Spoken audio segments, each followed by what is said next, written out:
வணக்கம்.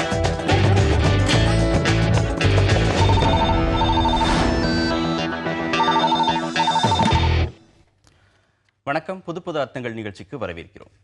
இன்றைய நிகழ்ச்சியில் பாரதிய ஜனதா கட்சியின் வானதி ஸ்ரீனிவாசன் அவர்களும் பதிப்பாளர் ஆழி செந்தில்நாதன் அவர்களும் பங்கேற்கிறாங்க. வணக்கம். வணக்கம். ஜல்லிக்கட்டுக்கு கொண்டு வரப்பட்டிருக்கிற அவசர சட்டத்திற்கு மத்திய அரசு ஒப்புதல் வழங்கியிருக்கிறது. தமிழக அரசு தயாரித்திருக்கிற ஜல்லிக்கட்டு அவசர சட்டத்திற்கு மத்திய அரசு வெள்ளிக்கிழமை இரவு ஒப்புதல் வழங்கியிருப்பதாக செய்தியெல்லாம் வந்திருக்கு. போன வாரம் ஜல்லிக்கட்டு நடத்த முடியாமல் போனதற்கு, தமிழகத்தில் ஜல்லிக்கட்டு நடக்காமல் போனதற்கு பகிரங்கமாக மன்னிப்பு கேட்டுக்கொள்கிறேன் அப்படின்னு மத்திய அமைச்சர் பொன் ராதாகிருஷ்ணன் சொன்னார். ஆனால் இப்போ மத்திய அரசு இந்த சட்டத்திற்கான ஒப்புதலை வழங்கி இருக்கிறது. இது இப்போ எப்படி புரிஞ்சுக்கிறது? இதுக்கு காரணம் மாணவர்கள் போராட்டங்கள் தானா அப்படின்னு எடுத்துக்கலாமா? எப்படி எடுத்துக்கலாம்? இதுல மத்திய அரசு ஒப்புதல் கொடுத்திருக்கு அப்படின்னு சொல்றீங்க. ஆனா மத்திய அரசு இந்த சட்டத்தை கொண்டு வரல.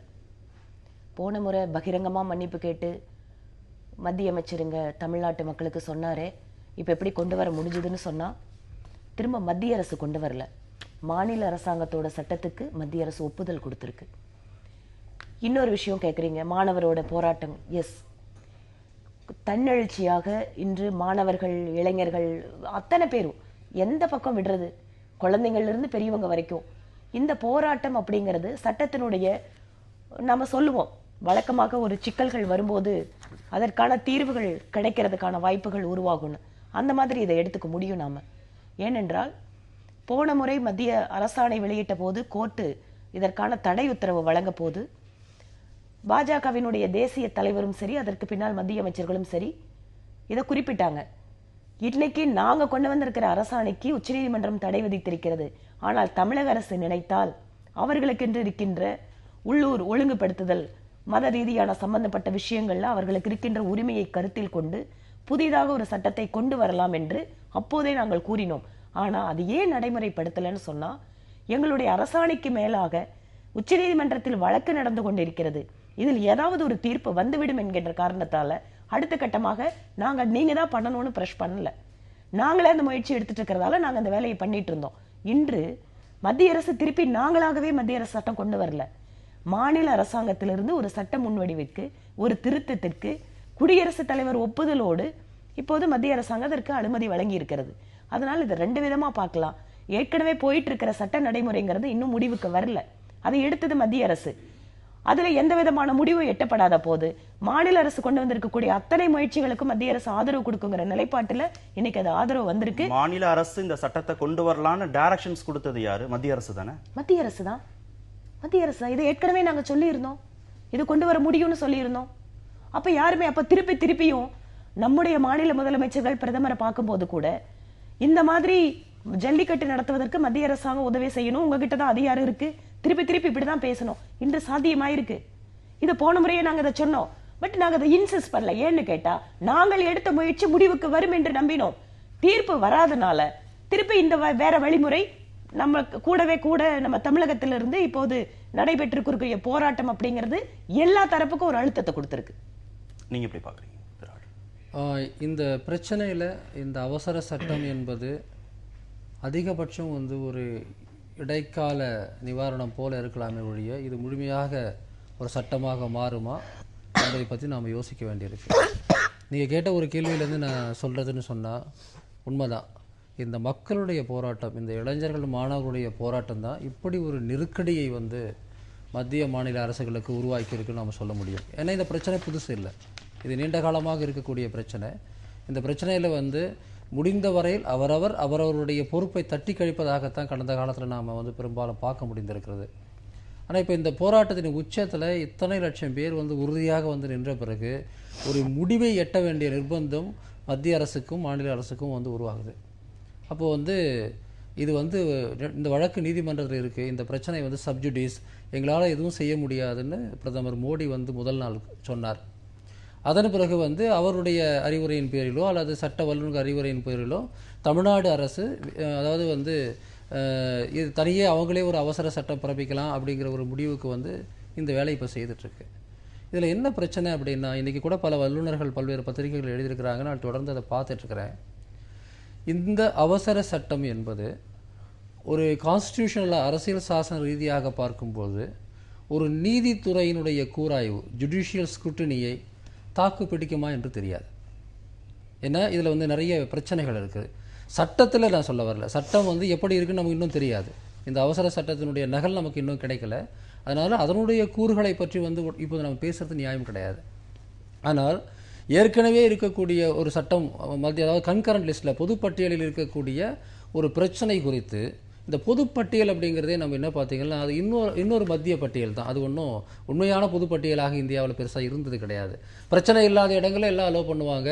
ஆனால் மத்திய அரசுக்கும் மாநில அரசுக்கும் இடையில் வந்து ஒரு முரண்பாடோ அல்லது ஒரு முன்னுரிமை பிரச்சனையோ வந்து அது மத்திய அரசின் பக்கம் தான் நிற்கும். அதுதான் பொதுப்பட்டியல்.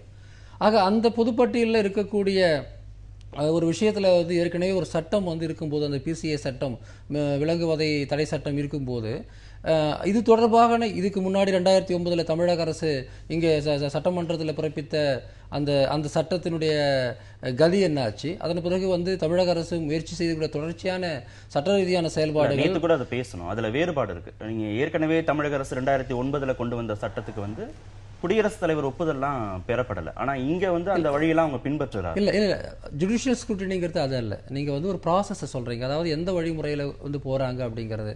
அந்த வழிமுறைகளை மாறலாம்.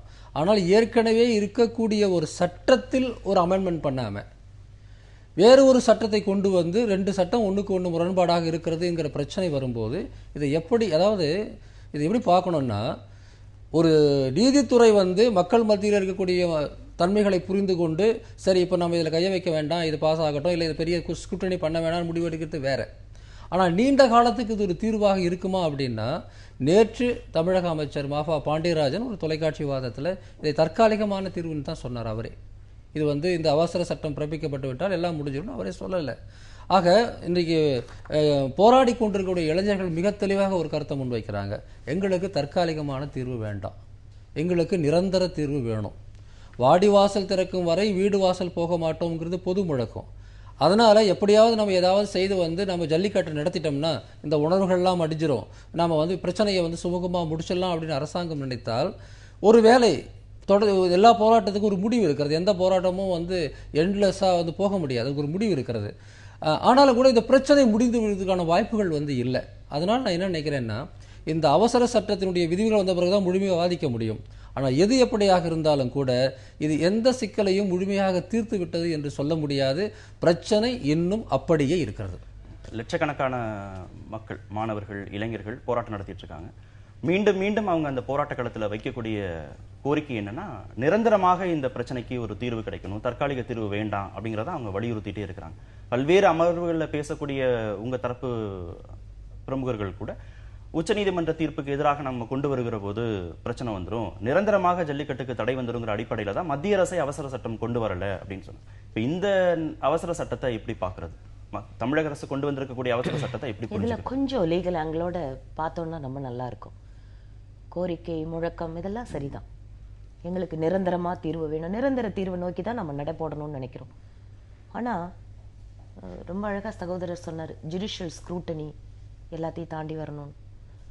நிரந்தர தீர்வுக்கு ஒரு சட்டம், கோர்ட்டுக்கே போகாத ஒரு சட்டத்தை அவர் கொண்டு வர சொல்லுங்க, இல்ல அவர் சுட்டி காட்ட சொல்லுங்க.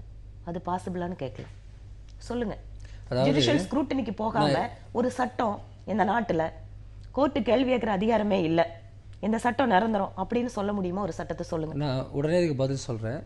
அதாவது இந்திய அரசியலமைப்பு சட்டத்தின் அடிப்படையில் இங்கு இருக்கக்கூடிய உச்சபட்ச அதிகாரம் கொண்ட ஒரு அவைங்கிறது வந்து பாராளுமன்றம் தான். அந்த பாராளுமன்றத்தில் வந்து நீங்கள் வந்து ஒரு சட்டத்தை கொண்டு வருகிறீர்கள் அல்லது சட்ட திருத்தத்தை கொண்டு வருகிறீர்கள், அது முழுமையாக குடியரசுத் தலைவருடைய ஒப்புதல் வந்து பெறுகிறது என்று சொல்லும்போது நீதித்துறை அதை ஏற்றுக்கொள்ளும்.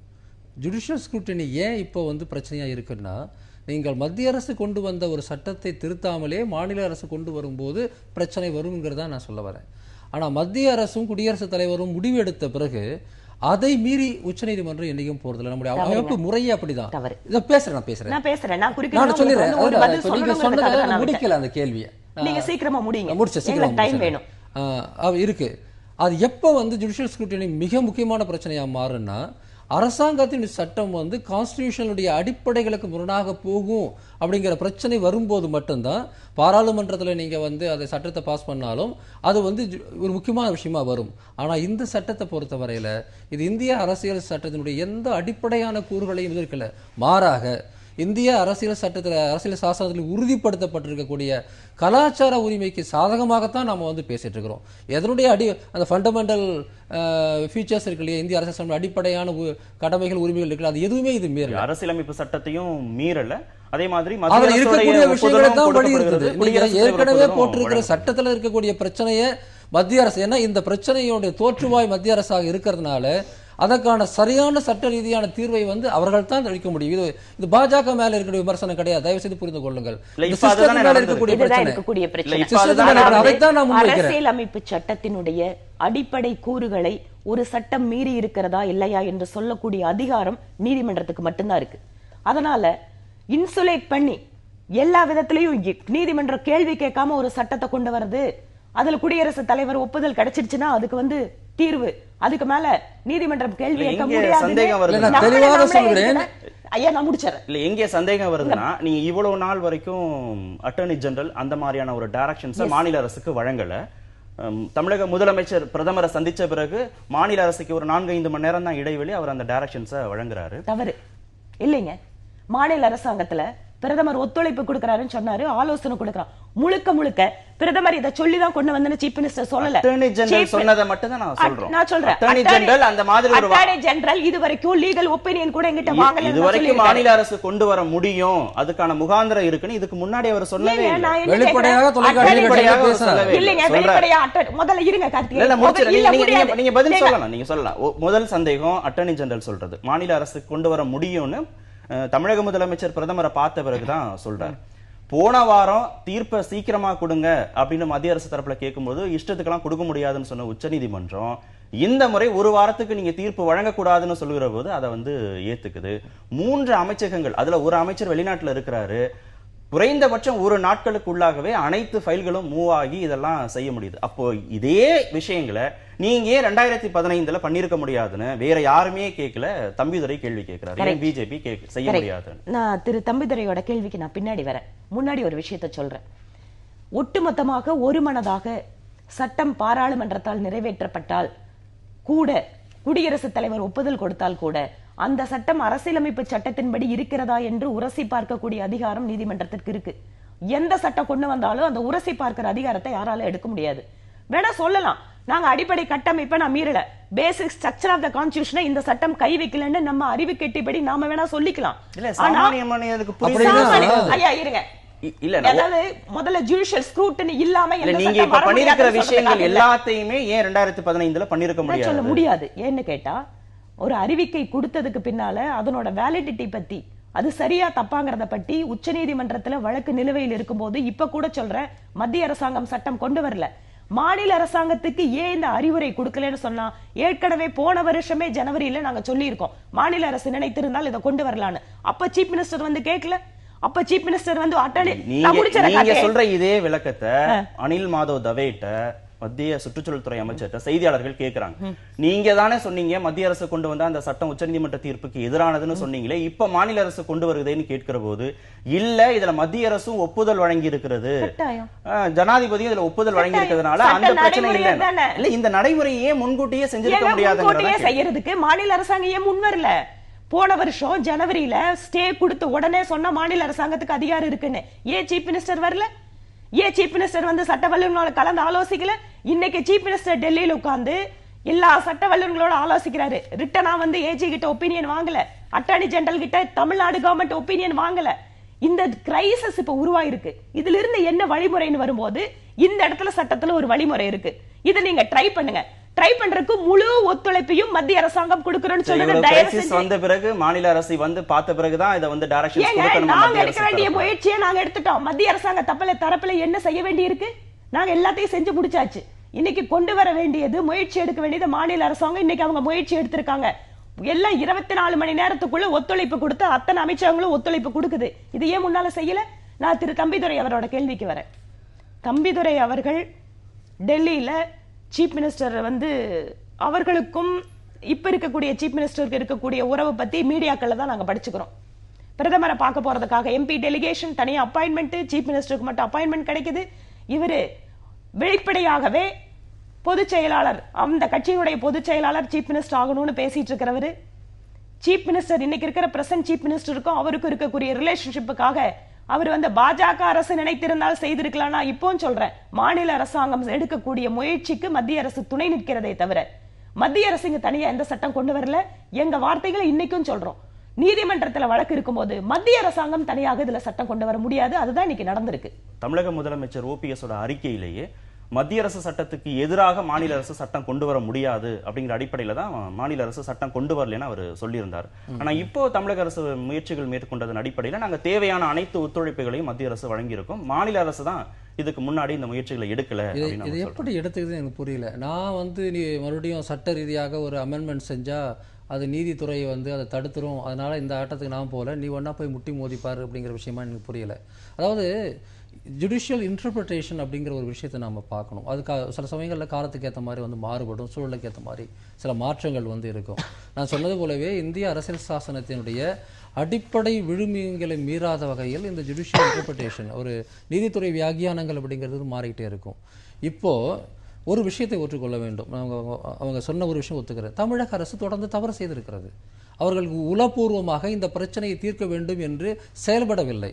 இதில் மட்டும் கிடையாது, மாநில உரிமைகள் தொடர்பான பல்வேறு விஷயங்கள்ல இவர்களுக்கு பெரும்பாலும் அக்கறை இருந்தது கிடையாது. இன்னைக்கு மக்கள் எழுந்து ஒரு சூடு கொடுக்கும் போது பதறி போய் ஓடுகிறார்கள். அதே போல மத்திய அரசு மட்டும் கிடையாது, நான் பொதுவாக சொல்வேன், மத்திய அரசு, அனைத்து இந்திய கட்சிகள், வட இந்தியாவில் இருக்கக்கூடிய முக்கியமான ஊடகங்கள் எல்லாருமே கூட இவ்வளவு பெரிய போராட்டம் வந்த போது இந்த பிரச்சனையை அணுகக்கூடிய முறையே மாறி இருக்கிறது.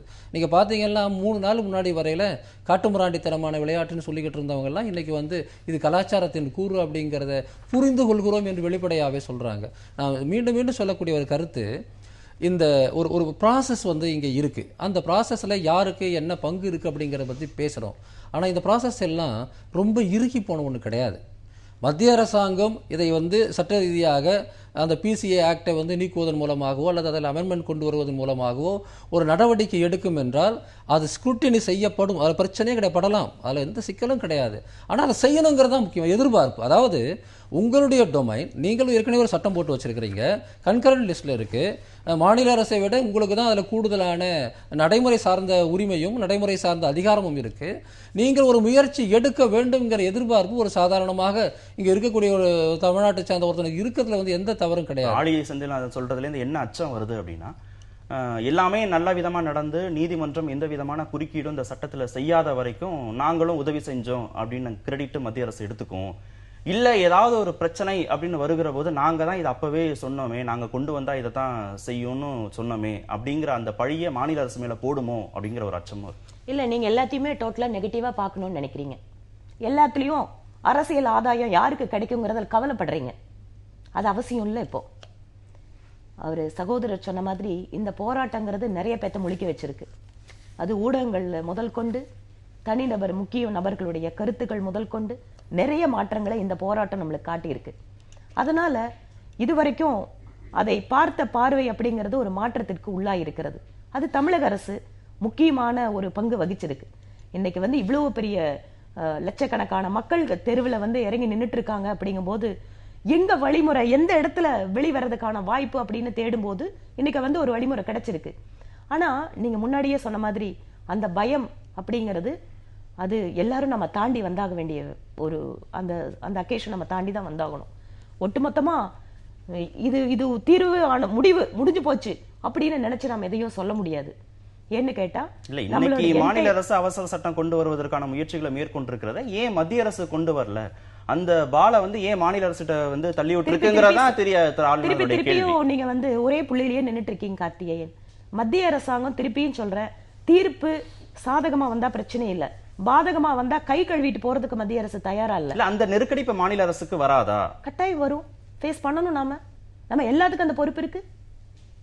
நம்ம எல்லாரும் இதை தாண்டி தான் வந்தாகணும். அதனால முழுமையாக கோர்ட்டுக்கு உள்ளேயே போகாம எந்த ஒரு விஷயத்தையும் செய்யறதுக்கான வாய்ப்புகள் இந்த சட்டத்துக்கு மட்டும் இல்ல. இதுக்கு முன்னால நான் திருப்பி ஒரு உதாரணத்தை சொல்றேன், ரீசன்ட் உதாரணம். ஒட்டுமொத்தமாக நாடாளுமன்றத்தால் ஒரு மனதாக நிறைவேற்றப்பட்ட நீதிபதிகளுடைய நியமன சட்டத்தை கூட கோர்ட்டு தூக்கி எறிஞ்சிருக்கு. அதனால இது எல்லா வகையிலையும் முழுமையான பாதுகாப்பு பெற்ற சட்டங்கள் அப்படிங்கறத நீதிமன்றத்துக்கு போயிட்டு வந்ததுக்கு அப்புறம் தான், ஒரு டெஸ்டிங் ஸ்டோனா அது தாண்டி வந்ததுக்கு அப்புறம் தான் சொல்ல முடியுமே தவிர, இன்னைக்கு நம்மளுக்கு திறந்து ஆகணும், ஜல்லிக்கட்டு நடத்தி ஆகணும். ஏன் மக்களுக்கு நம்பிக்கை போகுது, இருக்கிற இன்ஸ்டிடியூஷன் மேல நம்பிக்கை போயிட்டு இருக்கு. நாம ஓட்டு போட்டு ஜெயிக்க வச்சவங்க நம்மளோட கோரிக்கையை ஏன் செய்ய முடியலங்கிற கோபம் வருது.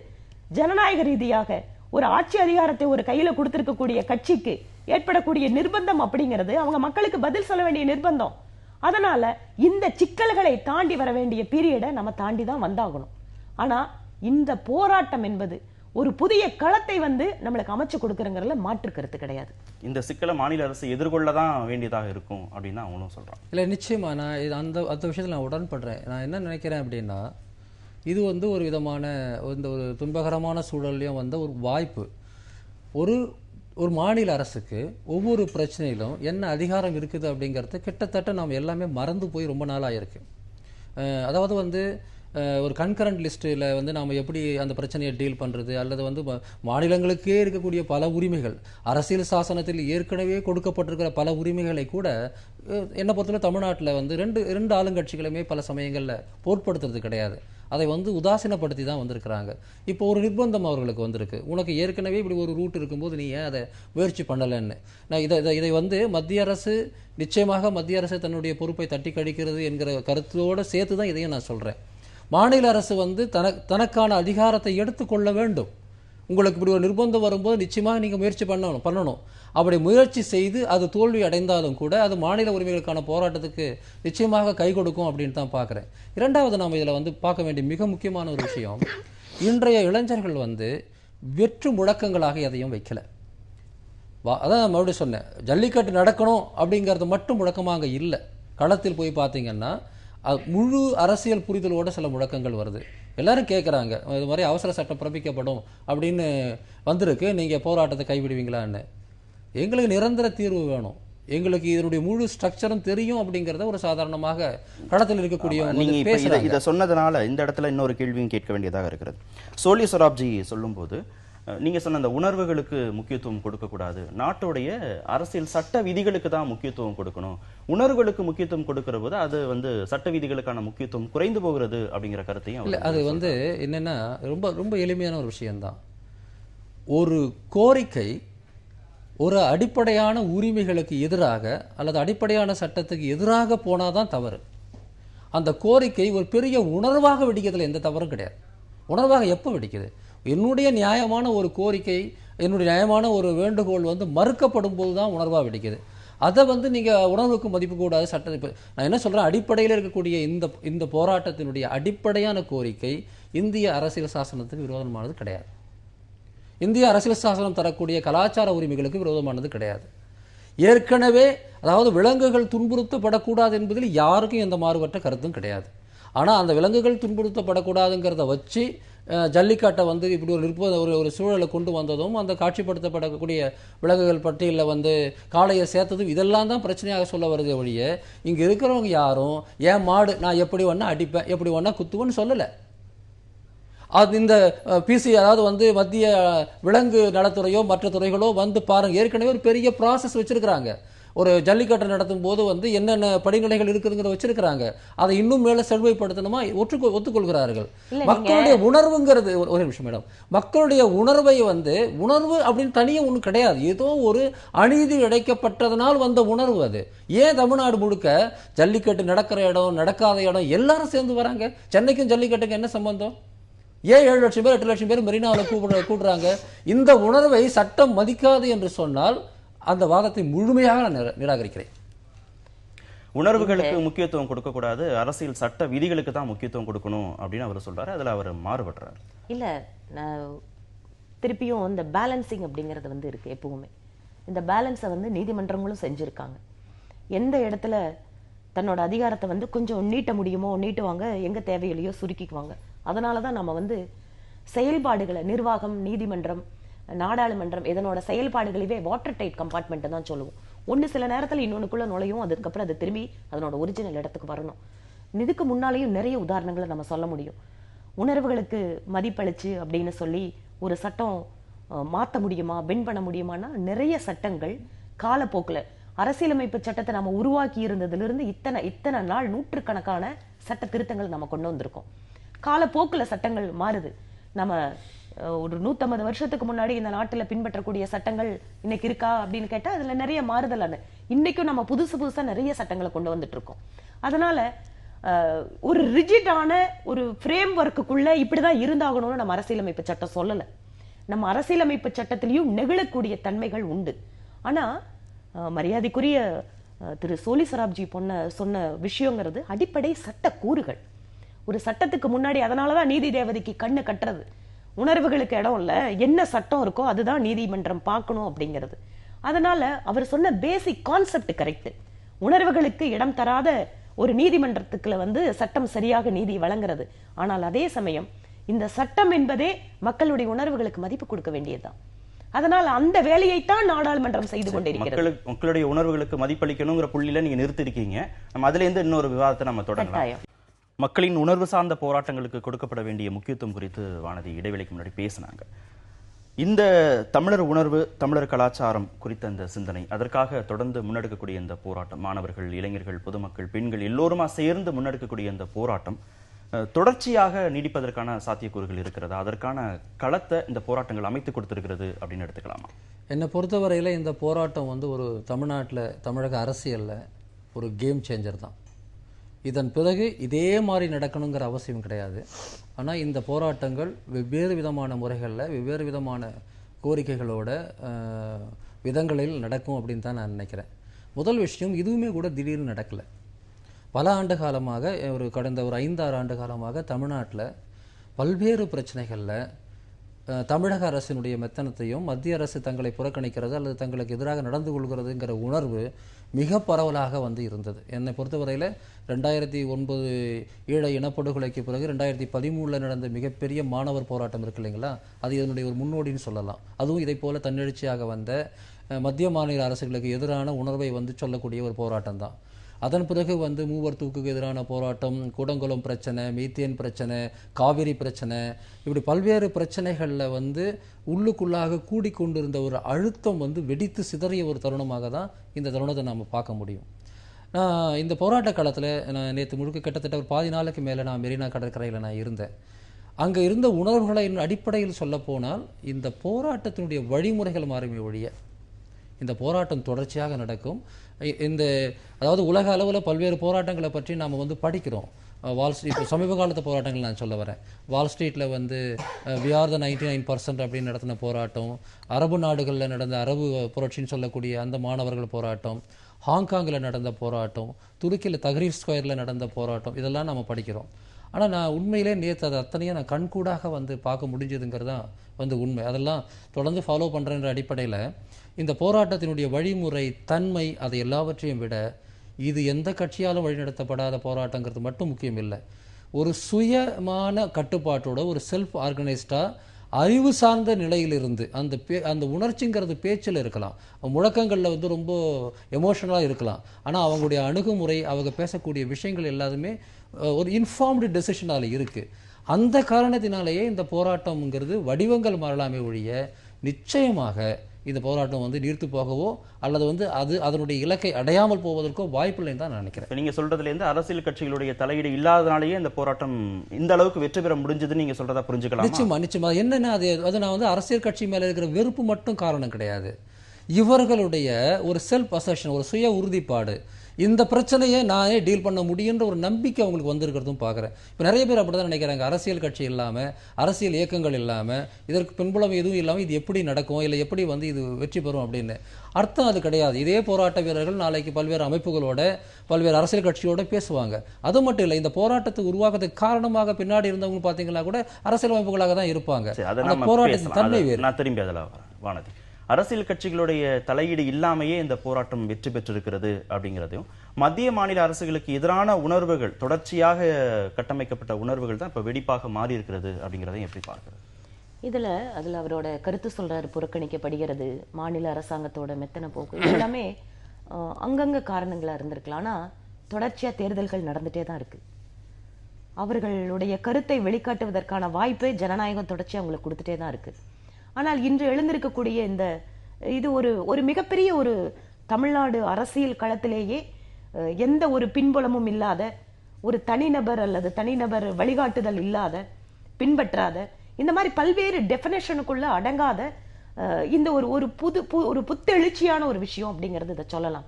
ஆனால் அதே சமயம் கடந்த சட்டமன்ற தேர்தலில் எத்தனை இளைஞர்களுடைய சதவிகிதம் வாக்குக்கு வந்தாங்க, இந்த விஷயத்தை நம்ம யோசிச்சு பார்க்கணும். சகோதரர் சொன்னாரு, நான் தொடர்ச்சியா அரபு புரட்சியிலிருந்து பார்த்துட்டு வரேன் அப்படின்னு. நான் ஒரு உதாரணத்தை இங்க சொல்லி காட்டணும்னு விரும்புறேன். நம்ம இதற்கு முன்னால மிடில் ஈஸ்ட்ல நடந்தக்கூடிய விஷயங்களாகட்டும், அதற்கு பின்னால இன்னைக்கு பல்வேறு நாடுகள்ல நடந்துட்டு இருக்கிற இந்த மாதிரியான புரட்சிகள் அப்படிங்கிறதுல அடுத்த ஆல்டர்னேட்டிவ் அப்படின்னு மாறுபட்டு அடுத்த களத்துல அவங்க எங்க இருக்காங்க, அவங்களுக்கான மாறுபட்ட அரசியல் உருவாக்கம் எங்க இருக்கு?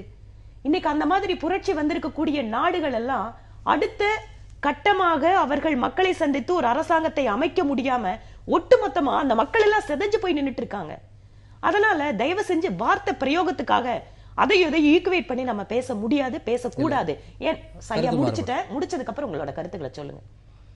இருக்கிற ஃப்ரேம் ஒர்க்குள்ள அரசியலமைப்பு சட்டம் நமக்கு கொடுத்திருக்கக்கூடிய அத்தனை ஜனநாயக உரிமைகளை மீறி இந்த போராட்டம் நடக்கல. இல்ல, நீங்க சொல்றதுல இந்த இன்னொரு சந்தேகம் என்ன வருதுன்னா, இப்ப உணர்வுகளுக்காக போராடக்கூடியவர்கள், உரிமைகளுக்காக போராடக்கூடியவர்கள் எல்லோருக்குமே தேர்தல் ஜனநாயகத்தின் மீதான நம்பிக்கை இருக்கணும்ன்றீங்க.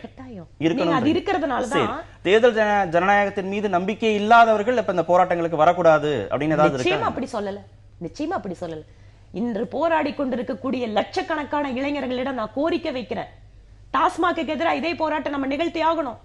பெண்களுக்கு எதிரான எத்தனை வன்முறை கேஸ் நம்ம பார்த்துட்டு இருக்கோம். இன்னைக்கு லட்சக்கணக்கான இளைஞர்கள் உங்க கூட இருக்கிற போராடக்கூடிய பெண்களை, இளைஞர்களை, சகோதர சகோதரிகளை பார்த்து பத்திரமா பாதுகாக்கிற நாம ஏன் 2 மாசத்துக்கு முன்னாடி அதை வேற மாதிரி இருக்கு சொசைட்டி? எத்தனை பெண்களுக்கு எதிரான நம்ம வன்முறைகளை பார்த்துட்டு இருக்கோம். இந்த சமுதாயத்தை அதுக்கும் மாற்றத்தை இந்த போராட்டம் கொண்டு வரணும். அது மட்டுமல்ல, இன்னைக்கு பாரம்பரியமான பசுக்களை நம்ம பார்க்கணும், நம்ம நாட்டு பசுக்களை பார்க்கணும், நம்ம கலை கலாச்சாரத்தை பாதுகாக்கணும். கரெக்ட். இந்த இளைஞர்கள் இதை தாண்டி இன்னும் அடுத்த கட்டத்துக்கு நாம நகர்ந்தாகணும். இந்த எழுச்சியை நான் வரவேற்கிறேன். ஆனால் அதே சமயம் இதை வேறேதோ நாடுகளில் நடக்கக்கூடிய புரட்சிகளோடு ஒப்பிட்டு தயவு செய்து இதற்கு வேறு வடிவம் கொடுக்காதீர்கள். இது முழுக்க முழுக்க நீங்க சொன்ன மாதிரியே தேர்தல் ஜனநாயகத்துல நம்பிக்கை இருக்கிறதாலதான் இன்னைக்கு தேர்ந்தெடுக்கப்பட்ட பிரதிநிதிகள் உட்கார்ந்து சட்டத்தை கொண்டு வருகிறார்கள். ஜனநாயகத்தை நீங்க தனியா பார்க்க முடியாது, கட்சிகளின் செயல்பாடுகளோட நீங்க ஒப்பிட்டு தான் பார்க்கணும். நான் இல்லன்னு சொல்லவே இல்ல, அதோட சேர்த்து தான் நீங்க பார்க்கணும். அங்கதான் தொடங்குது அந்த வெறுப்புங்கிறது, அந்த நிராகரிப்புங்கிறது, அந்த போராட்டங்கிறது அங்கதான் தொடங்குது. அதுலதான் எங்களுக்கு இப்ப சின்ன பயம் இருக்கு. என்ன கேட்டா, இந்த இளைஞர்கள் மிகச்சரியாக வழிநடத்தப்பட வேண்டும். இன்னைக்கு என்னன்னு கேட்டா, அங்க போடக்கூடிய குப்பைகளை கூட எடுத்து கரெக்டா கொண்டு போய் போடக்கூடிய அளவுக்கு மிக தெளிவாக யோசிக்கக்கூடிய இளைஞர்கள், அவர்கள் புதிதாக அரசியல் அமைப்புக்குள்ள வராம அப்படின்னு போகும்போதுதான் நம்மளுக்கு அந்த சிக்கல் உருவாகுமே தவிர, இன்னைக்கு முழுக்க முழுக்க அவர்களுடைய உணர்வுகளை வெளிப்படுத்துவதற்கான போராட்டத்தில் வெற்றி கண்டிருக்கிறார்கள். அதுதான் இன்னைக்கு தேர்ந்தெடுக்கப்பட்ட அரசியல் கட்சியினால், அரசாங்கத்தினால் ஒரு சட்ட வடிவை கொடுக்கிற வரைக்கும் காத்திருக்க வச்சிருக்கு. நேத்து பேஸ்புக் பதிவெல்லாம் பார்க்கிற போது, நேத்து ஒரு கட்சியை சேர்ந்தவர் போட்டிருந்த பதிவை படிக்க நேர்ந்தது. அவர் அதுல சொல்லியிருக்கிறது, இன்னைக்கு இந்த இளைஞர்கள் இந்த விஷயங்களுக்காக போராடுவாங்க, கட்சிகள் நடத்தக்கூடிய போராட்டங்கள் அதிக அளவா லைம்லைட்ல வராத போது அவர் அந்த ஒரு கோபத்துல அவர் எழுதியிருந்தார். ஆனா அந்த கட்சிகள்லாம் தொடர்ந்து மக்களுக்காக தான் போராடுறாங்க, இதுக்கு முன்னாடியும் நிறைய விஷயங்கள் அவங்க பெற்றுக் கொடுத்திருக்காங்க, அதனால கட்சிகளை அவங்க நிராகரிக்க கூடாது அப்படிங்கிற கருத்தையும் அவர் முன்வைக்கிறார். பொறுத்தவரையில கட்சிகளையோ தேர்தல் முறையையோ அவங்க நிராகரிக்கிறாங்கன்னு எதுவுமே அர்த்தம் இல்லை. இந்த கட்சிகள் மீது அவர்களுக்கு ஒரு கோபம் இருக்கிறது. இந்த கட்சிகளால் இந்த பிரச்சனையை தீர்க்க முடியாதுன்னு உறுதியாக நம்புறாங்க. இன்னொரு சந்தேகமும் வருது. இப்ப போராடி இருக்கக்கூடிய இந்த 7 லட்சம் பேர், சென்னையில போராடி இருக்கக்கூடிய 7 லட்சம் பேர், மற்ற இடங்களில் போராடி இருக்கக்கூடிய லட்சக்கணக்கான மக்கள் யாருக்குமே கட்சி சார்ந்த ஒரு செயல்பாடே இல்லைன்னு ஒரு இருக்கிறது முழுக்க முடிவுக்கு வந்துட முடியும். கட்சி சார்ந்த செயல்பாடு இருக்கு. கட்சி சார்ந்த செயல்பாடுங்கிறத விட தேர்தல் நேரத்துல நான் இந்த கட்சிக்கு தான் வாக்களிப்பேங்கிற உணர்வு அவங்களுக்கு இருக்கு. நீங்க இப்படி நான் பேச அதுதான் நான் சொல்றேன், பல இடங்கள் நான் சொல்லிட்டு இருக்கிறேன். இது ஒரு கட்சி போராட்டம் கிடையாது. அதாவதுங்க, இதை புரிஞ்சுக்கிறது கஷ்டம் ஒன்றும் கிடையாது. நான் ஏன் மற்ற நாடுகளில் நடந்த போராட்டத்தோடு ஒப்பிட்டேன்னா, ஒரு எஸ்டாப்ளிஷ்மெண்ட்டுக்கு எதிரான ஒரு மனநிலையை வழிப்படுத்தி ஒரு அமைப்பு அதை ரெப்ரசன்ட் பண்ணி அவங்க அந்த அமைப்பு போராட்டம் நடத்துவதுங்கிறது நீண்ட காலமாக நாம் பார்த்து வர விஷயம். ஆனால் ஒரு போராட்டம் எழுந்து அது ஒரு சூழலை உருவாக்கி அதிலிருந்து ஒரு அமைப்பு வருவதுங்கிறதும் நடந்திருக்கு. ஆம் ஆத்மி அதுக்கு ஒரு உதாரணமாக நம்ம சொல்ல முடியும். அதனால இந்த போராட்டங்கள் வந்து நாளைக்கு வந்து நீர்த்து போயிடணும் அல்லது வந்து அரசியல் கட்சிகள் அல்லது அரசியல் அமைப்புகளால் வழிநடத்தப்படாமல் போயிடணும் அர்த்தம் கிடையாது. இதை தான் நான் ஒரு கேம் சேஞ்சர்னு சொல்றேன். நாளைக்கு இந்த போராட்டத்துக்கு மற்ற கட்சிகள் மதிப்பு கொடுத்து இவர்களை வந்து அரவணைக்கணும்.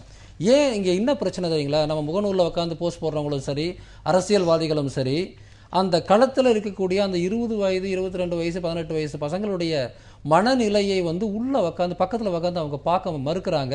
அவங்களுக்கு ஒரு திகிலாக இருக்குது. நம்ம கையை மீறி எல்லாம் போகுது, நம்மளை கேள்வி கேட்குறான். இதுக்கு முன்னாடி என்னன்னா அவன் அந்த கட்சியிலேருந்து கேள்வி கேட்பான், நான் சுலபமாக உங்கள் கட்சி யோகியமாக நான் பதில் சொல்லிட்டு இல்லை. வானதி சொன்னதுலேருந்து இன்னொரு விஷயம் நான் என்ன யோசிக்க முடியுது அப்படின்னா, நீங்க தேர்தல் ஜனநாயகம், தேர்தல்ங்கிற ஒரு வாய்ப்பு இருக்கிற போது நமக்கான உரிமைகளை யாரு தருவாங்க, நமக்கான பிரச்சனைகளை யாரு பேசுவாங்கன்னு நீங்க அங்கேயே முடிவெடுக்கிற போது, மிகச்சரியா அங்கேயே முடிவெடுக்கிற போது இதற்கான இந்த போராட்டங்களே தேவையற்ற ஒரு சூழல் தானே. ரொம்ப ரொம்ப ரொம்ப ஒரு என்ன சொல்றது, ரொம்ப தவறான ஒரு விஷயமா அது போயிடும். அதாவது நான் தேர்தலில் வந்து போய் நிற்கிறது, ஒரு கட்சியை உருவாக்குறது, ஒரு கட்சியாக எல்லாரும் மாறுவதுங்கிறது மிகப்பெரிய ப்ராசஸ்.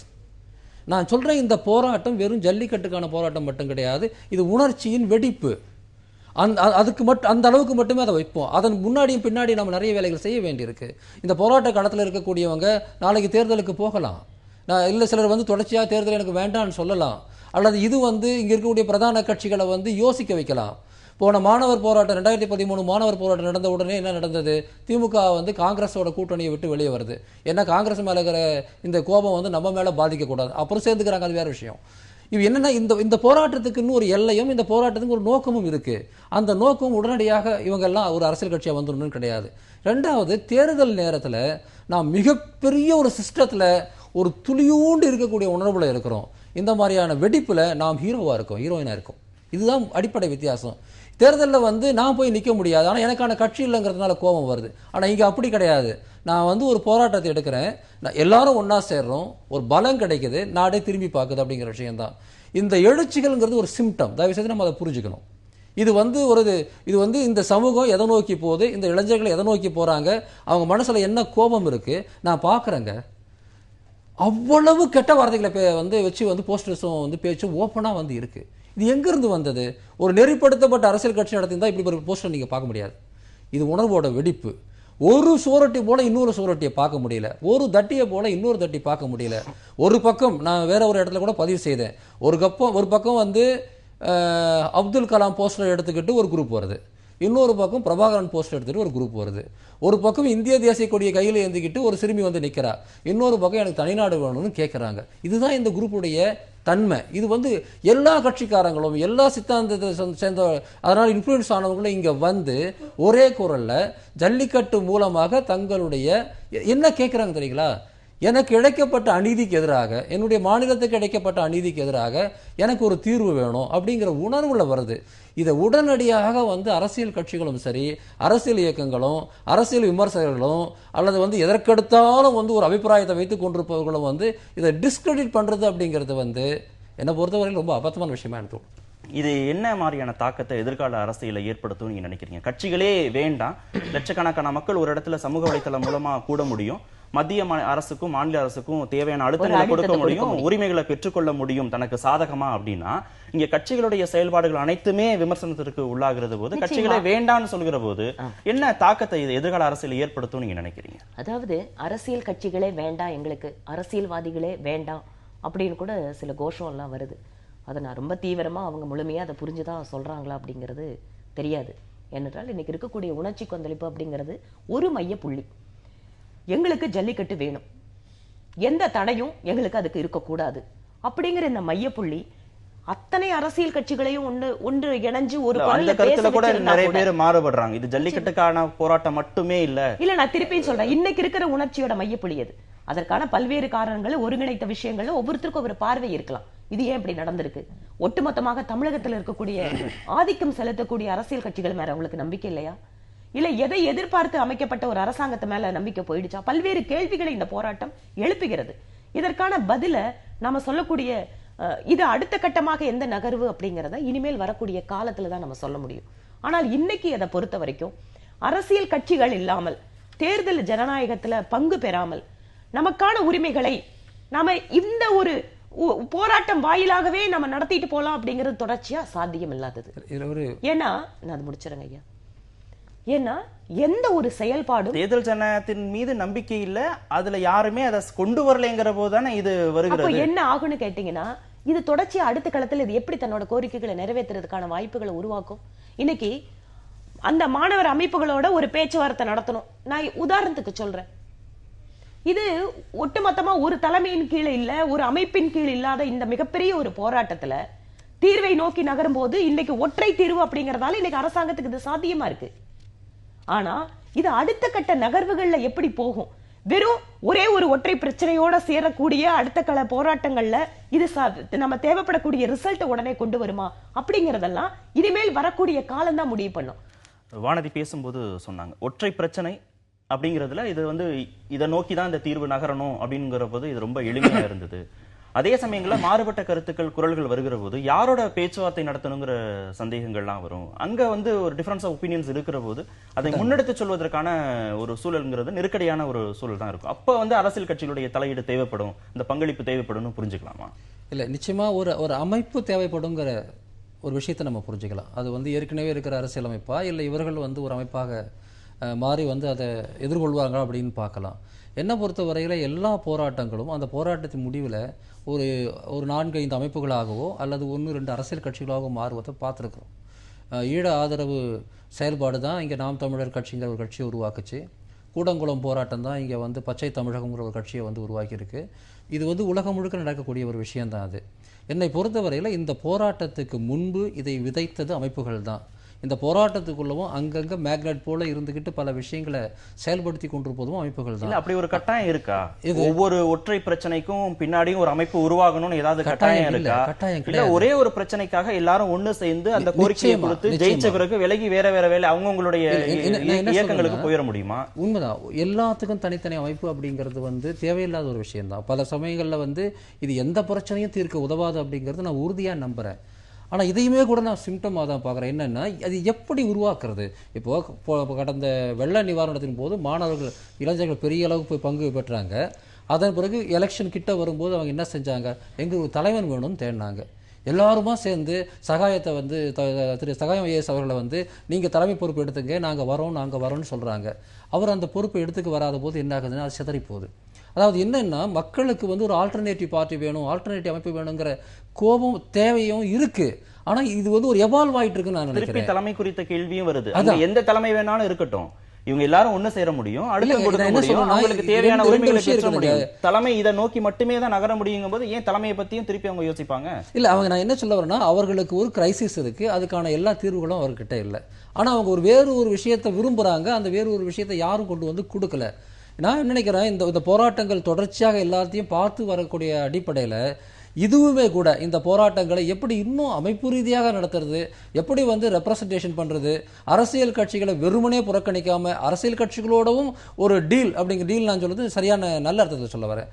அதாவது எப்படி பேசுறது கூட நாம் கற்றுக்கொள்ள வேண்டி இருக்குங்கிறத நான் புரிஞ்சுக்கிறேன். அதாவது நீங்கள் உள்ளே வந்துட்டா இதுக்கு அரசியல் சாயம் வந்துடும் அப்படின்னு சொல்றதுங்கிறது முழுமையான சரியான வாதமே கிடையாது.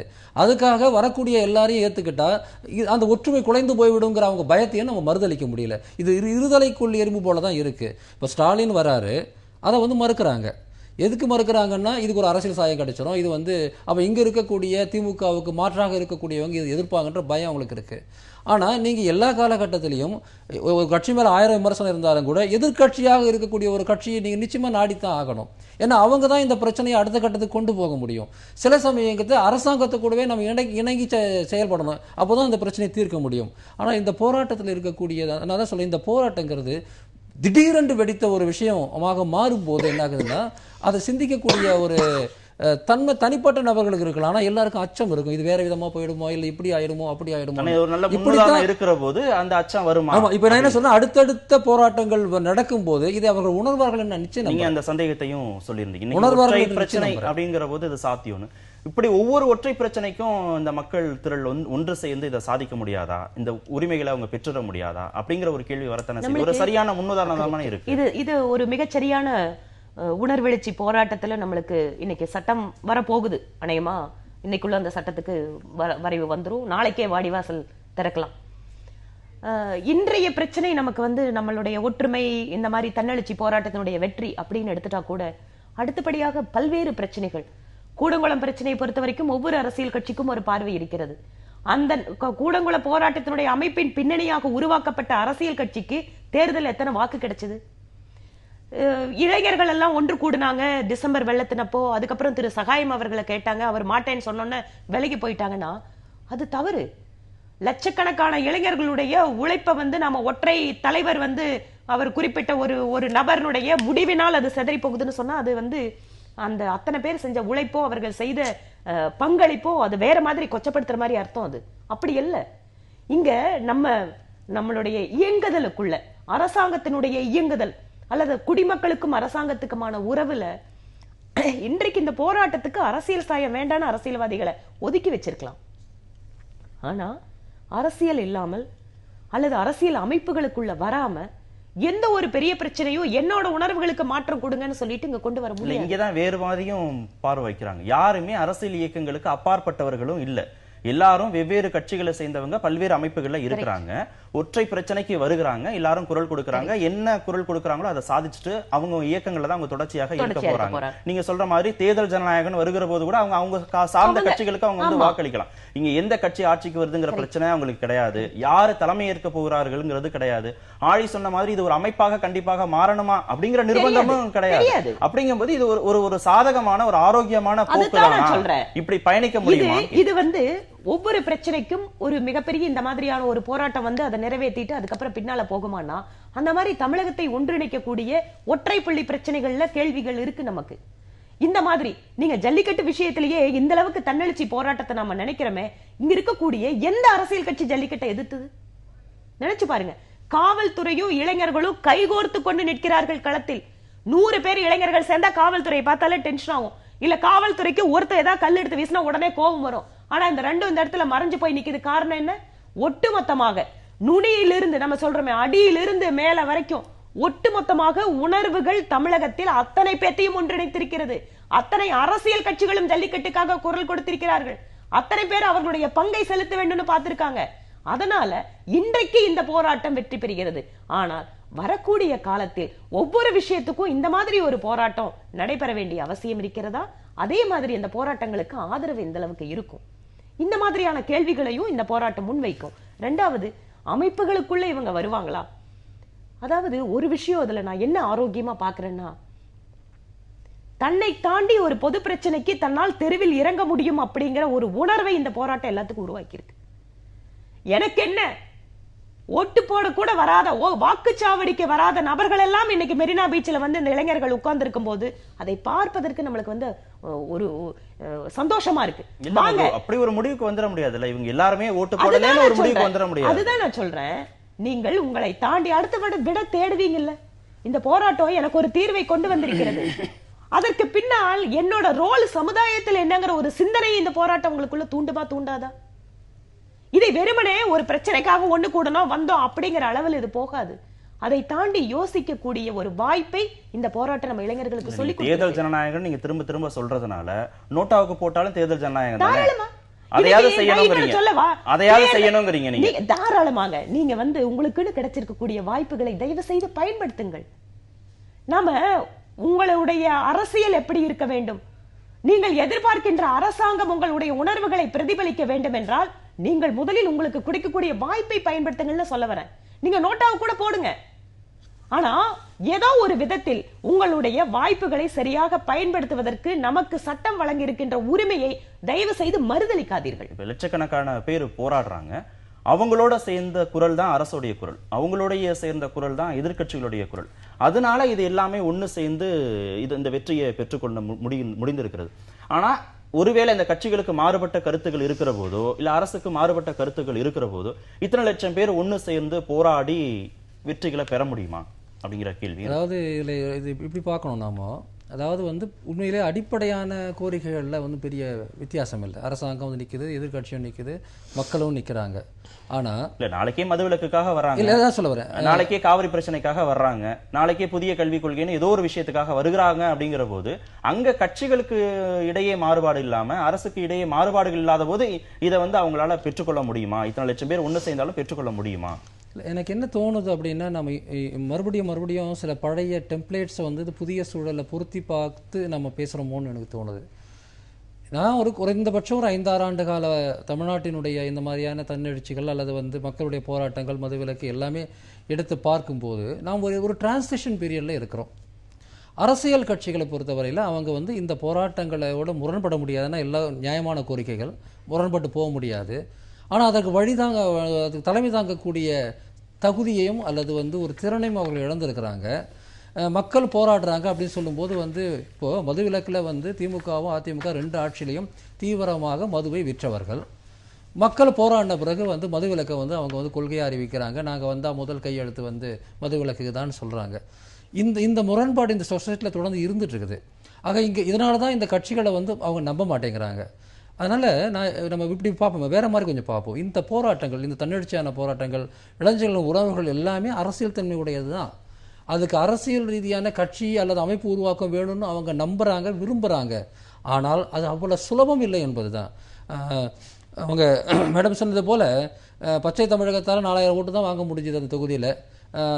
சகாயம் ஐஏஎஸ் வரலன்ன உடனே அது வந்து அப்படி பிசுபிசுத்து போச்சுன்னா அது ஒரு இயலாமை சூழல். அதாவது இந்த ஒரு புது அரசியல் முயற்சிக்கு வந்து அவ்வளோ சுலபமாக இங்கே இடம் கொடுக்க முடியாது. அங்கே ஜாதி வேலை செய்து, பணம் வேலை செய்து, வெவ்வேறு விதமான ஃபேக்டர் வேலை செய்யும் போது ஏன் இதை திரும்பி அரசுடைய குரல் நான் கேள்வி எழுப்புறேன்னா, நீங்க அகில இந்திய மஜ்லிஸ் கட்சி ஓவைசி சொல்லியிருக்கக்கூடிய கருத்து மிக மிக முக்கியமான கருத்து. நீங்க ஜல்லிக்கட்டுக்கு ஆதரவான போராட்டம் தமிழகத்தில் நடக்குது, அதை வந்து எல்லாரும் கொண்டிருக்கிறாங்க, அந்த உரிமையை பெற்றுக் கொண்டிருக்கிறாங்க அப்படிங்கிறது இந்துத்துவ சக்திகளுக்கான ஒரு பாடத்தை புகட்டி இருக்கு. என்னன்னா பொது சிவில் சட்டத்தை இங்க அவங்க கொண்டு வர முடியாது அப்படிங்கிற பாடத்தை அவர்களுக்கு உணர்த்தி இருக்கிறது அப்படின்னு அவர் சொல்றாரு. அப்ப இங்க எல்லாருமா சேர்ந்து அரசுக்கு எதிரான ஒரு முயற்சிகளை, போராட்டங்களை முன்னெடுக்கிற போது அது சாத்தியமா? இல்ல அரசுடைய குரல்லே பேசி ஒரு போராட்டத்தை முன்னெடுக்கிற போது மட்டும்தான் அது சாத்தியமா? முதல்ல மக்கள் முன்னெடுத்து அரசாங்கத்தை இந்த கோரிக்கையை ஏற்றுக்கொள்ள மறுத்தால் உங்களை நாங்கள் தூக்கி எறிவோம் அல்லது உங்களை நாங்கள் டிஸ்கிரெடிட் பண்ணுவோம் நிலைக்கு அவங்க கொண்டு வந்த பிறகுதான் சாத்தியமாகுது. எல்லா மக்கள் கோரிக்கையும் அரசு ஏற்றுக்கொள்வதில்லை. இதை விட கடுமையான தீவிரமான போராட்டங்களை கூட பல சமயங்கள் ஏற்றுக்கொள்வதில்லை. இந்த கோரிக்கையை வந்து நம்ம வந்து ஏற்றுக்கொள்ளவே மறுக்கவே முடியாத நிலைக்கு அரசாங்கம் தள்ளும் போது தான் அவங்க வேகமாக இப்போ வேலை செஞ்சாங்கல்ல, இவ்வளோ வேகமாக 2 நாளில் அவசர சட்டம் கொண்டு வரேன், இதை செய்கிறேன், எல்லா அமைச்சர்களும் வந்து நேற்று இவர் பேசுகிறாரு, மத்திய சுற்றுச்சூழல் அமைச்சர் அனில் தாவே பேசும்போது அந்த குரலையும் அதில் இருக்கக்கூடிய விஷயத்தையும் பார்த்தீங்கன்னா அந்த அவசரம் புரியுது. இது சில விஷயங்களில் தான் நடக்குது, எல்லா விஷயத்துக்கும் நடக்கிறது இல்லை. ஓய்ஸை சொல்லக்கூடிய ஒரு விஷயம் வந்து நான் எப்படி பார்க்குறேன்னா, இந்த கல்ச்சுரல் டைவர்சிட்டி போன்ற இந்த மாதிரியான விஷயங்களில் கை வைக்கும்போது அது பெரிய அளவுக்கு வெடிக்குது. நம்ம நிறைய பேர் சொல்லுவாங்க, நீ ஏன் வந்து விலைவாசி வர்றதுக்காக போராட வரல, நீ ஏன் வந்து வேறு சில விஷயங்களுக்காக போராட வரலன்னா அதெல்லாம் பிரச்சனை தான், ரெகுலராக இருக்கக்கூடிய பிரச்சனை. அது என்னுடைய அறிவு சம்மந்தப்பட்டது, வாழ்க்கை சம்மந்தப்பட்டது, பசி சம்மந்தப்பட்டது எல்லாம் இருக்கலாம். ஆனால் ஒரு சில பிரச்சனைகளுக்கு தான் இந்த உணர்வுகளை முழுமையாக தூண்டக்கூடிய சக்தி இருக்குதுங்க நம்ம தொடர்ந்து பார்க்குறோம். அப்படிப்பட்ட ஒன்று தான் இந்த போராட்டம். அதனால தான் அப்படி நடக்குது. நிறைவு செய்யணும், இறுதி நிமிடங்கள் இருக்கும். வானதி, உங்களுடைய நீங்கள் திரு ஓவைசி சொன்ன விஷயம் ஒரு தொடர்ச்சியாக ஆர்எஸ்எஸ்க்கும் பாஜகவுக்கும் கருத்து சொல்லிட்டு இருக்காரு. அதனால இதில் கொண்டு போய் யூனிஃபார்ம் சிவில் கோட உள்ள புகுத்தணும்னு நினைச்சு சொல்ற கருத்து நான் இதில் கூட பார்க்குறேன். இந்த போராட்டத்தில் கூட தமிழ் கலாச்சாரத்தை காப்பாற்றணும், காளை மாடு இனங்களை காப்பாற்றணும், பசுக்களை காப்பாற்றணும், இதே மாதிரியான விஷயத்த ஆர்எஸ்எஸ் சொல்லிட்டு இருக்கு. கலாச்சாரம், பண்பாடு இந்த மாதிரி விஷயங்களை தொடர்ச்சியா பேசின எங்க மேல கடுமையான விமர்சனங்களை வச்சவங்க இன்னைக்கு கலாச்சாரத்தை காப்பாற்றணும்னு பேசுறாங்க. அதனால இது ஒரு புதிய பார்வையை கொடுத்திருக்கு. தமிழ் கலாச்சாரம், தமிழர் பண்பாடு அப்படின்னு பேசுற நாம மதமாற்றத்துக்கு எதிராக என்ன மாதிரி விஷயங்கள் இங்க இருக்கக்கூடிய தலைவர்கள் முன் வச்சிருக்காங்க. ஏன் நம்ம பண்பாட்டை பத்தி, அடையாளத்தை பத்தி சகோதரர் சொல்ற கருத்து நான் முழுமையா உடன்படுறேன். உணர்வுகள் சம்பந்தப்பட்ட விஷயங்கள்ல எல்லாருக்கும் இருக்கக்கூடிய அந்த உணர்வுகளை மதித்து நடக்கின்ற தன்மை முதல்ல இந்த நாட்டுல வேணும். அது அந்த பன்முகத்தன்மையை காப்பாற்றக்கூடிய சக்தி எது? அது பிரிவினையில உருவாக்குற சக்திகளா? இந்த நாடு முழுவதும் ஒன்றாக பல்வேறு விதமான மொழிகள் இருந்தாலும், ஒவ்வொரு பின்னணி இருந்தாலும், பழக்க வழக்கங்கள் இருந்தாலும், அத்தனை மக்களையும் ஒன்றிணைக்கக்கூடிய மிகப்பெரிய ஒரு கலாச்சாரத்தினுடைய தொன்மைக்கு சொந்தக்காரங்களா? இந்த மாதிரி விஷயங்களை, பல்வேறு கேள்விகளை இன்னும் கூட ஆழமா இந்த போராட்டம் நம்மளுக்குள்ள சொல்லி தருது. அடுத்தடுத்த அமர்வுகள்ல இன்னும் நம்ம ஒரு கருத்து மட்டும் சொல்லலாமா? அப்படி அந்த கருத்துல மாற்று கருத்து நான் சொல்ல வேண்டியிருந்தா அப்புறம் டைம் வேணும். அதாவது கலாச்சாரம் அப்படின்னா எல்லாமே ஒண்ணு கிடையாது. இந்த போராட்ட காலத்துல இளைஞர்கள் மத்தியில் இருந்த வார்த்தைகள் அல்ல பேசின விஷயங்களை வந்து கேட்டிருந்தாங்கன்னா அவங்க ஒற்றை கலாச்சாரத்துக்கு எதிராக இருக்கிறார்கள் என்பதை புரிந்து கொள்ள வேண்டும். ஒற்றை கலாச்சாரம், ஒரே மதம், ஒரே மொழி, ஒரே கலாச்சாரம் என்று சொல்லக்கூடிய எதையும் அவர்கள் நிராகரிக்கிறார்கள் என்பதுதான் நாம் கண்கூடாக அந்த மாதிரியான சிந்தனை என்பது மற்றவர்கள் பார்க்கின்ற பார்வை. ஆனா ஒட்டுமொத்தமா சித்தாந்த ரீதியாக பன்முகத்தன்மை கொண்ட கலாச்சாரத்தை காப்பாற்றுறதுங்கிறதா ஒற்றை குறிக்கோள். ஹிந்துத்துவா அப்படின்னு சொல்லக்கூடிய எங்களோட அடையாளத்தோட சேர்த்து அது முழுமையாக நான் மறுக்கிறேன். அதுல முரண்பட ஒவ்வொருத்தருக்கும் அது பார்வை இருக்கு. செய்திக்கு நேரமாயிடுச்சு. நிகழ்ச்சியில் பங்கேற்ற இருவருக்கும் மிக்க நன்றி. மீண்டும் சந்திப்போம். நன்றி, வணக்கம்.